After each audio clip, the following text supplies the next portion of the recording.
Bir də növbəti vacib bir məsələ var. Hal-hazırda fəaliyyət göstərən Instagram, TikTok blogerlərinin 99%-i cəmiyyətdə heç bir dəyər yaratmayan, sadəcə sizi nəsə almaq üçün, hansısa restorana getmək üçün manipulyasiya edən insanlardır. Kind loser'dılar böyük əksəriyyəti. Ciddi peşələri yoxdur, ciddi uğurları yoxdur.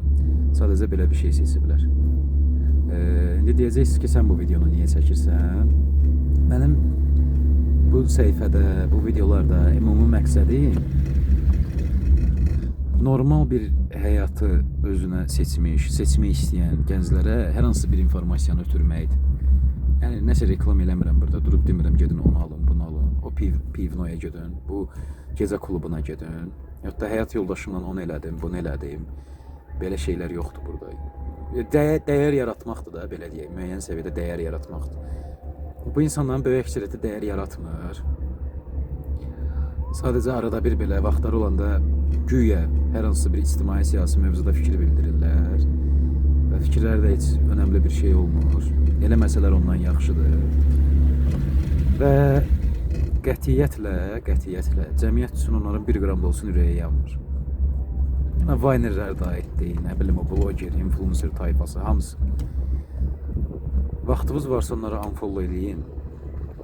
Onları follow eləməkdənsə, onların həyatını izləməkdənsə, həyat yoldaşından nə etdilər izləməkdənsə, hətta biri keçən dəfə baxıram deyir, Azərbaycanda deyir kişilər nə etməlidir ki?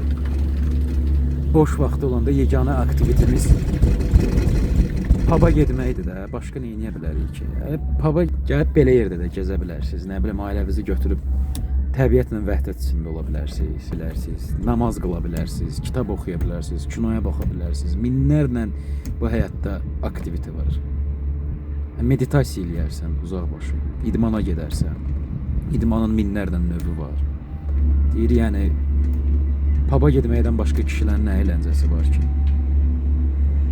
Sadəcə belə yüngül həyat tərzini reklam edən, hedonizmi, həyata vurğunluğu reklam edən adamlardır. Vaxtınız varsa unfollow eləyin hamısını. Normal həyata başlayın, həyatın dadını çıxardın. Sağ olun.